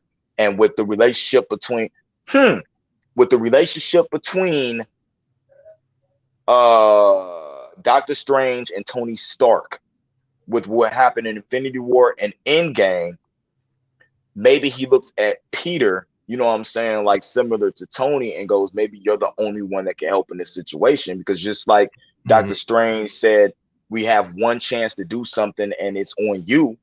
Maybe the whole thing with the multiverse of madness, something needs to be fixed. It's on Peter and what he's going to go through, whether it's Spider-Verse, something like that, to make sure that the world is going to be okay. And he, you know what I'm saying, that's something he's coming to tell Peter, like, this is in your hands. You know what I'm saying? You are what Tony was to the world now. Maybe this is him actually becoming your favorite, your friendly neighborhood Spider-Man, him becoming the number one hero that he is in the comics and stuff like that we look at, is step up and do you. Or it could be just that he makes everybody forget Peter's identity. See, that would be helpful. Oh my gosh, actually, maybe that's like what he does is he's like, I need your help. And if you do this for me, I can make the whole world forget that you're Spider-Man, something like that. Yeah. A good MacGuffin for when Spider-Man goes back to Sony and they want to like have their kind of slate, not necessarily clean. They don't want to forget the MCU movies, but I'm sure they definitely don't want like the weight of everyone knowing Peter Parker, Spider-Man, like going on. So yeah, they could do something similar to the, well, I forgot the name of that storyline, but the one where Spider-Man makes a deal with the devil to make sure like everyone forgets his identity. Yeah. So I'm gonna be pretty interested in where this goes now. Like all this stuff is going on in my head about the Doctor Strange Spider-Man thing. Like when you go Mhm. back and you actually think about what happened in the other movies and you try to piece it together, it just gets further and further away from the father figure thing, Yeah, and more to something else. Now when you go back, like, that doesn't make any sense. It doesn't make any sense for Doctor Strange to come in and be a father figure. yeah, I So fully agree with that. yeah. I love bacon and sushi has says, do you think people will get confused with Miss Marvel with Captain Marvel? And isn't Captain Marvel technically the first superhero in spandex? Nick Fury met in Captain Marvel 1 movie. That one scene was funny. Technically Captain America would be the first superhero in spandex. Superhero in spandex. Yeah. Yeah. Yeah. I But no, don't I don't think anyone will be confused about it. mm-mm. I totally don't think anybody would be confused about it. I think the way that they introduced Miss Marvel being inspired by Captain Marvel, you'll never see it. And they need to make sure that they do the right thing and have uh Brie Larson's character Dawn Miss Marvel. You know what I'm saying, with that namesake. And Mhm. and that would end all of that. You won't have anything to worry about. Yeah. Because what it once was that the Captain Marvel, that as we know her now, was the original Miss Marvel, and then all the stuff right around Captain Marvel. it's a crazy storyline. Captain Marvel has a long, continuous history on how she got her name and where she came from and where she's at now. I'm just glad the character is what the character is now because this has been the best interpretation of the character that we have had. Yeah. So yeah, so we get it. But I don't think nobody's going to confuse that. But I do believe they need to lean more on which they've had a horrible time doing. They need to express that that Miss Marvel is inhuman and that she didn't get a special power for something, she's not a mutant. They need to lean on the human thing big. And if they would have launched the Inhumans with Quake and like a Miss Marvel or something like that, instead of trying to take us back to like the royal family, let the royal family in later, I don't think they would have had as big of an issue as they had with the Inhumans. Mm-hmm. So they perk that I hate that's the one thing I think Marvel does so bad is when they have an introduction to something, especially like stuff they did on Agents of Shield. We already introduced this. When they try to introduce it a different way to get it to go the way they want to, I think that's where they mess up. Yeah, I really hope Kevin Feige isn't afraid to like start bringing in Marvel TV kind of things to the. Oh my God, I just thought of something. So before we started the show, we were going to bring up the Marvel Legacy thing. We forgot. I guess that is going to be the number one way we find out whether or not Kevin Feige considers the MCU TV shows to be canon or not. If he decides that the Netflix shows Agents of Shield and the Inhuman show get labeled as Marvel Legacy, I guess then that will be our answer. But if they continue to label them as MCU related, then I guess they are still technically part of the MCU. So I guess that's where it's all going to depend. I'll be totally honest with you. I really believe at least Agents of Shield will become canon in the MCU because I really feel like you can't do that Nick Fury show the way they want to do it without bringing in Coulson and Quake. I really feel like they'll tie in some way, even if it's just those two characters. Mm-hmm. You know what I'm saying? And you don't bring anybody else in because Chloe Bennett's character of Daisy Johnson is Quake, as we know, is a really integral part of what goes on in the future of a lot of these events and stuff that we're going to lead up to. And if you thought people were having MacGuffins about other people being recast and stuff like that for movies, recast recast Chloe Bennett with somebody else and see what happens. There will be an outroar. There will be a complete outroar. So yeah. Same exactly. Yeah. They do that with any of the Netflix shows, like they recast any of those Netflix characters. Fans they'll be able to get away with Iron Fist. They'll be able to get away with Iron Fist. I don't know if they'll get away with Luke Cage or they won't be able to get away with Luke Cage. I don't think you could ever cast another Kingpin. Mm-hmm. As my Spider-Man headset falls out. You can't recast Daredevil? If Charlie Cox still expresses interest in coming back to the role, fans are going to be pissed if he's not recasted, fans are going to be pissed if he gets recasted. Now, if Charlie Cox says he's not interested in the role anymore, then they recast. I don't think fans will care as much. And you definitely can't recast the Punisher. No. Oh my God. Please don't. Please keep John Bernthal. He is amazing. We can recast Jessica Jones though. As good as she was in that role, and as good as that show was, I think you could recast her. I don't really think you would need to because I feel like her story had a good conclusion. So I feel like just kind of ending her show the way it was would work, and not even really needing her to come back, if that makes sense. Oh. Yeah, I definitely get you on that. Now you got me worried about stuff getting recast. All right, before we get into the live viewer questions, let's get up and see what Bacon and Sushi has to say right now. I don't know if this happened in the comics. If Nick Fury Focus series were to be Samuel Jackson's final times as Nick, can we get the passing of the torch to somebody like Daisy Quake from Agents of Shield? I would like that. There has been passings of torch when it comes to Nick Fury. The character Samuel L. Jackson's Nick Fury was actually written in the comics to favor him, to look like him. The likenesses came later after he was cast. Um, but there had been issues of the original Nick Fury, who was portrayed by different actors and stuff in the past, and him uh with being injected in superhero serum and being able to, you know what I'm saying, age slowly and having that taken out of him and aging quicker and other people taking over, you know what I'm saying, in that role. I could see the passing of the torch if Nick Fury decided to step down. I could see Captain Marvel. I could see Winter Soldier, you know, who was at one time the head of Shield. I could definitely, if they wanna tie it into Agents of Shield like hardcore, Mac, who right now in the Agents of Shield world, because we don't know if it's all part of one, is the director of Shield right now. Mm-hmm. If you want to just boom, tie it directly in. Daisy is not a bad choice, and Coulson becoming director. If you can get him out of retirement, considering he's an LMD now, you know what I'm saying? He's a chronicom who can't die. That would, you know what I'm saying, be an interesting choice. But with the way they wrote out Coulson's character, it's a possibility. They left it open. They left it open for any one of those characters. So I could be very interested in that. You know what I'm saying? What do you think about that? Yeah. Like you said, if they really want to tie it directly into Agents of Shield, I could see that working out really well. Yeah. Devin, I thought you were gonna talk long. I put a fry in my mouth. No.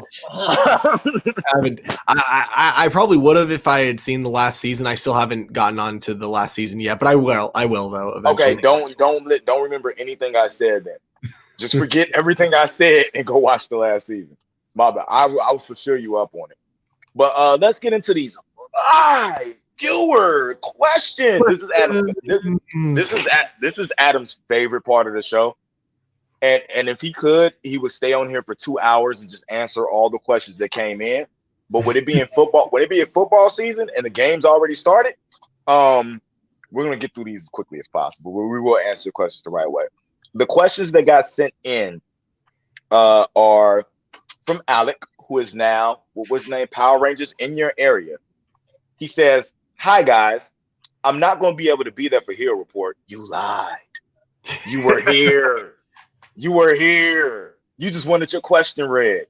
But I wanted to participate in some way. I heard that Disney is developing a sequel to The Lion King, and the director of Moonlight is the director. And the story is focusing on Mufasa growing up. Mufasa, Mufasa, Mufasa, Mufasa. Ooh, say it again. Mufasa. Who would you want to play Scar and Mufasa? If we really want James Earl Jones in the movie, the only option we have is Mufasa and Scar's father, Ahadi.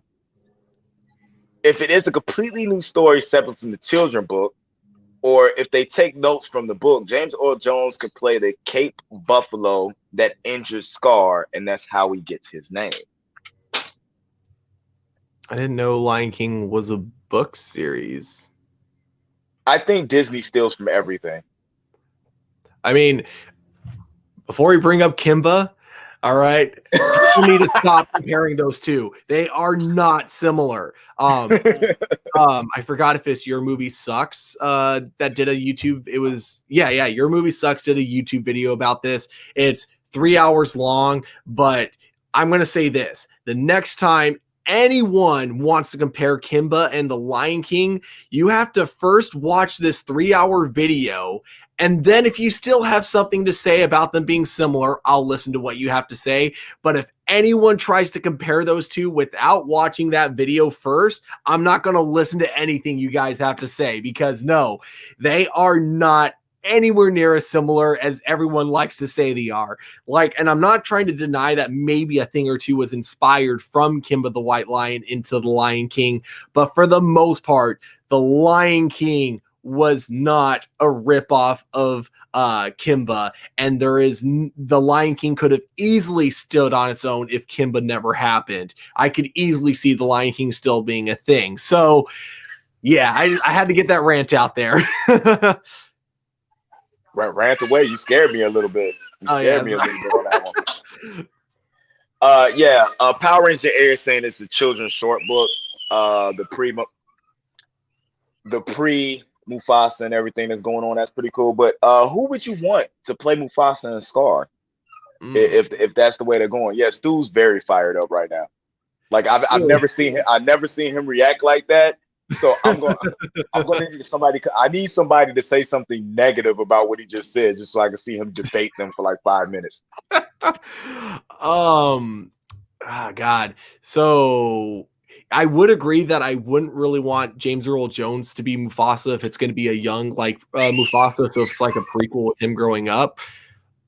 But with that being said, I don't really know yet because in the world of voice acting, I'm just not as familiar with. Okay, actually, you know what? This is one thing I'll say. Even though I can't really think of someone specific yet, I would appreciate it if they went with someone who's actually specifically a voice actor and not go with a bunch of random Hollywood actors and having them voice, because it takes two very separate talents, to my opinion. So it's why like the actor that played Scar in the live action Lion King movie, I think he's like an amazing actor out, when he's in front of a camera. I didn't think he was a very good Scar at all. Like there wasn't really anything intimidating. I was like the entire time I'm like, can we just get Jeremy Irons back? So that's one thing I would say is that I don't really have anyone in specific in mind yet, but I would say this: give me actual voice actors and not just actors. This is gonna make Power Ranger fans really happy. For Simba, I mean, that's like Simba. For Mufasa, a young Mufasa, give me Johnny Young Bosch. Give me Johnny Young Bosch doing young Mufasa, because he's got to hit puberty for his voice gets, what I'm saying, deep and raspy. But I think Johnny Young Bosch could pull off a young Mufasa. He has range with his voice. Yeah, he really does. He really does. I for some reason I just hear like a laid back, confident Vash the Stampede. You know what I'm saying? Like doing the whole Mufasa thing. Doing like serious moments in the show, yeah. Yeah, Scar's a little harder. But for my WWE fans,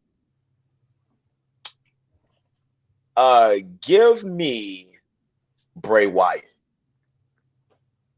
Give your Stuart's probably like, who? I don't keep up with wrestling. Yeah. Go check out some of the Bray Wyatt Fiend like just vignettes on on YouTube, and you'll see why I get that, because again, I feel like nobody is going to top the performance that Jeremy Irons has. But to give a similar, style of performance and to have that range, even though this guy is a WWE wrestler, he's a trained actor. You know what I'm saying? And the range that he shows with these characters that he does are amazing. And it's just something about his voice and the inflections when he talks that I feel will work really good for Scar. All right. Cool. So, hope that answered your question. We're gonna move on to bacon and sushi. With Supergirl ending with season 6, this sounds like an Adam question already. With Superhero ending with season 6, do you think the Flash will go on the longest CW show run after Arrow, or do you think it will end around season 8 or season 9?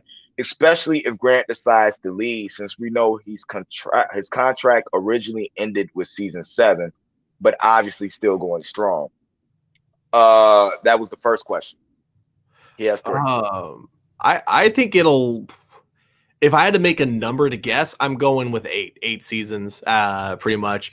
Yeah, I don't think Grant's going to leave immediately when his contract ends, but we'll have to wait and see, because I don't know. I feel like every time I look at the interviews with the cast of The Flash, it always feels like they're having way too much fun, filming it, to the point where I don't think any of them want to leave yet anytime soon, especially with the new showrunner who's been doing, to my opinion, he's been doing a lot of really good changes to the show. So it's too bad we didn't get to see his full vision at the end of the last season, but I think now with COVID finally being under control, we'll be able to see that, in season 7, really see the changes that he makes to the show come forward. Yeah, I'm with you on that. I think they only go 8. One of the reasons being is that you run unless huge development come, you're running out of stories to tell when it comes to Flash. Because most of the Flash stories, especially when it comes to the comics and stuff, the Flash is a very integral part of what happens with the Justice League. So unless you're going to build that Justice Society and let it run, you're going to run out of stories to tell with him. But except the same recycled things, and we all see what happens when his enemy isn't a speedster. The story just isn't as interesting and kind of drags on when there's not somebody to exactly rival what he has going on. Mm.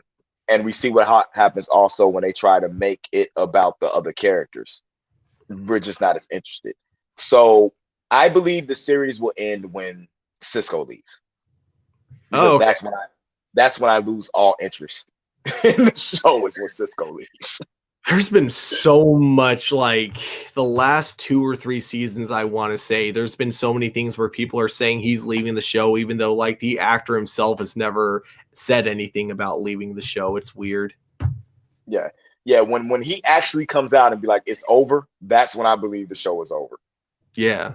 So his second question is, what TV show or movie that you watched as a kid you would want to return for modern day adaptation? I'm gonna let you answer this one first. I need to think for a minute. Oh, great. um Only one show pops into my head. And sometimes some crimes go slipping through the cracks. I need a reboot of Chip and Dale Rescue Rangers. Oh, I didn't realize that from the first. Oh man, I just remember like Chip and Dale. Dale Rescue Rangers. I really need, because like I was addicted to that show, and come to find out they only had like 1.5 seasons. And I didn't even know that. I really need that, like the Darkwing Ducks, like that whole Disney afternoon on Channel 9 type thing, Tailspin, you know what I'm saying, and stuff like that. I need that, because that's when the cartoons were good, and that's when the theme songs were the best. I feel like they're trying to bring those shows back now with Disney Plus because they've already done it with DuckTales, and they've been hinting about bringing it back. Darkwing Duck. Darkwing Duck would be amazing. Like Yeah. I actually watched the DuckTales episodes where they had something to do with Darkwing Duck. Like when they had him when it was like on the TV. Like I want Darkwing Duck back so bad. Another show that ended too early Yeah. only had like 1.5 seasons. Like, come on, man. Was it that short? Really? Oh Yeah, man. I yeah. think the reason I don't remember that is just because, like, as a kid, time moves so much slower than when you're an adult. So I think I just remember that show lasting a lot longer than it actually did. And look, it was our first superhero crossover we got to see, because you know what I'm Mhm. saying? Robo Duck or whatever his name was from DuckTales would cross over in Darkwing Duck all the time. Yeah, yeah. I mean, like all the Duck shows would do weird crossovers with each other because you even had like Count Duckula. Yeah. Oh God, Yeah. I still haven't really thought of a good answer, but I'm gonna go with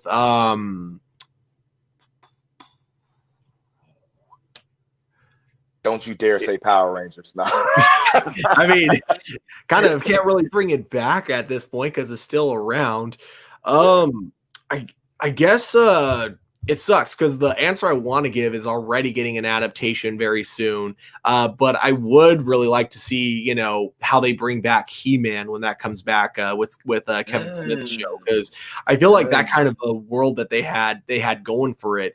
There was like so much they could have done with it, but of course they were kind of limited on like that 80s low budget animation type thing, and they had to be like super cheesy for the kids.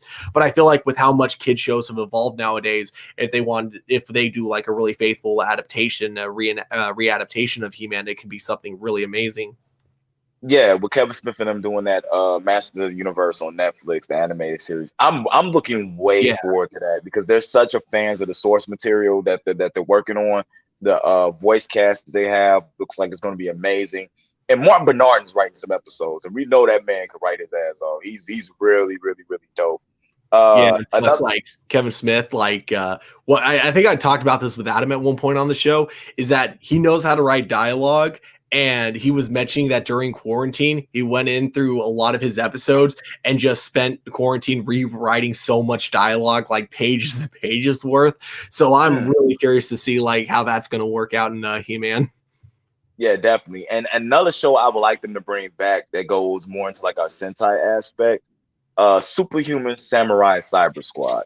I would like to see that done with the technology and stuff that we have now, even if it's like full CG like they did Voltron, because Voltron would have been my first pick, but the way they rebooted Voltron on Netflix and did it, it was perfect. Just leave it alone.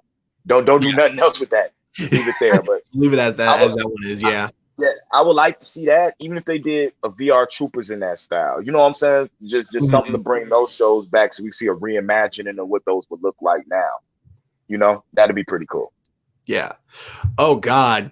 Speaking of ones that I would give an answer to, but has already gotten one, is I would have also really liked to see Reboot being brought back, but they did bring it back, and it was one of the worst shows I've ever seen.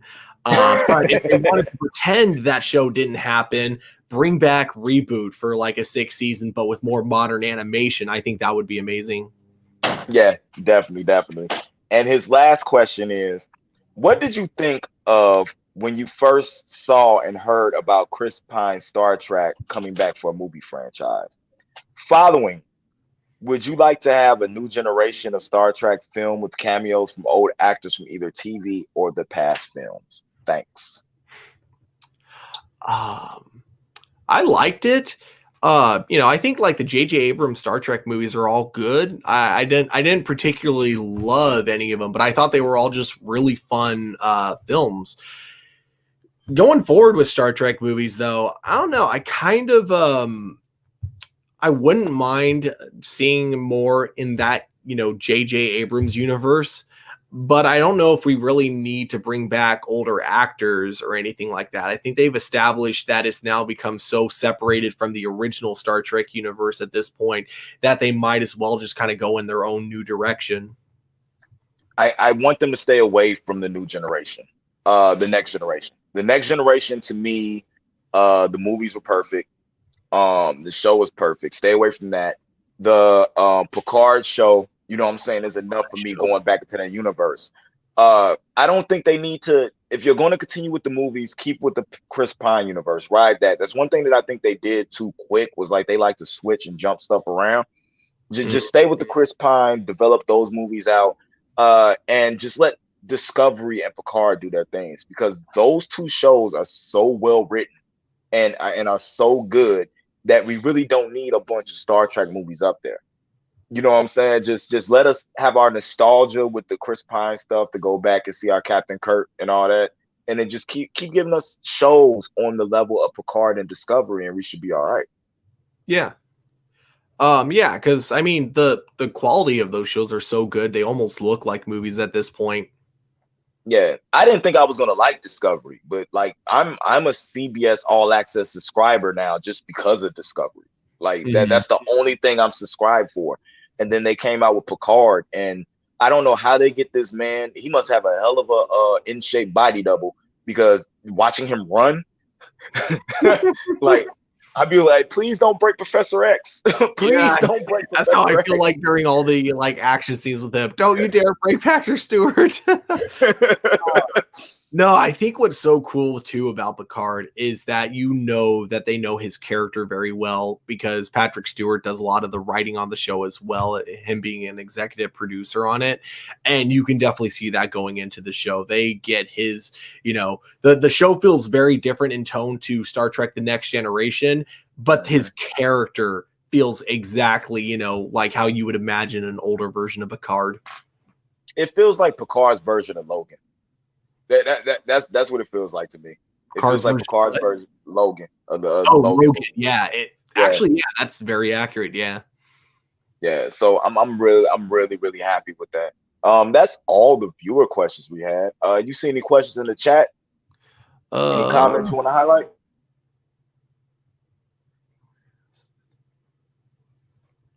Five. A lot of people like Chip and Dale, I guess. I see that. Yeah. Brought back some memories. Let's see where we left off real quick. Oh, here we go. I got one from Bacon and Sushi. What if the Flash movie surprises us and becomes way better than the TV series, or do a hybrid where it's somewhat connected? I've been Uh, expecting a Grant Gustin cameo. yeah, everybody's expecting a Grant Gustin cameo. I mean, to be honest with you, because of the TV series, they're already connected. So it has the possibility to be better.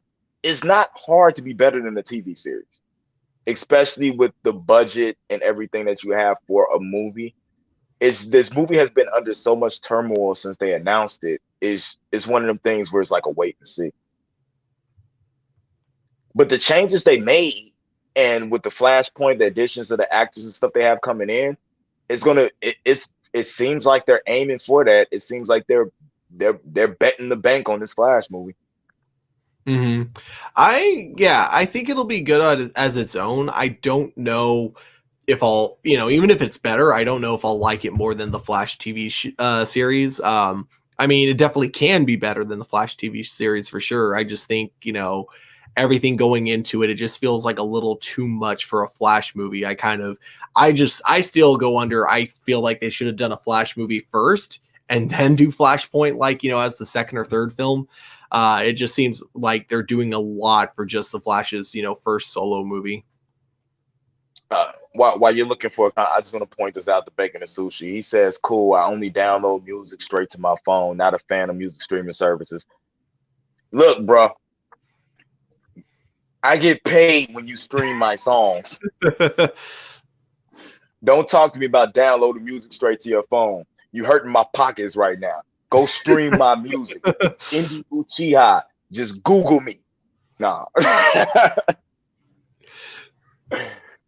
Love your that was. album Blood in the Water, by the way. Thank you. I'm trying.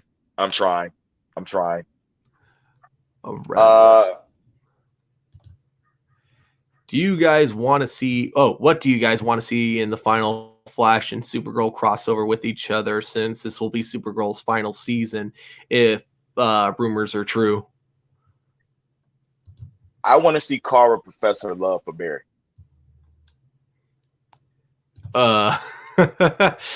That I don't know. Only because, like, don't get me wrong, I'm also kind of with the fan base, and I'm not a huge fan of Iris's character, but at the same time, I feel like Barry is not the kind of person that would ever like cheat on Iris or anything, or would ever even leave her, honestly. Like, anytime there's a issue with the relationship, he always is the kind of guy that works it out. So I feel like if there was like something between him and Supergirl, it just, it just wouldn't work with Flash's character, I don't know. I need like Kara to go punch a hole in Iris' chest, and then just be like, Barry, you're mine.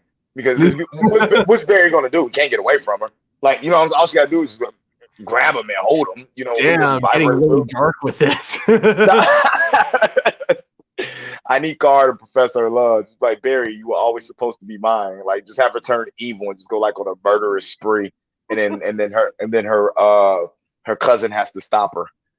Maybe she gets in touch with what kryptonite is that makes him turn evil? The red kryptonite it is.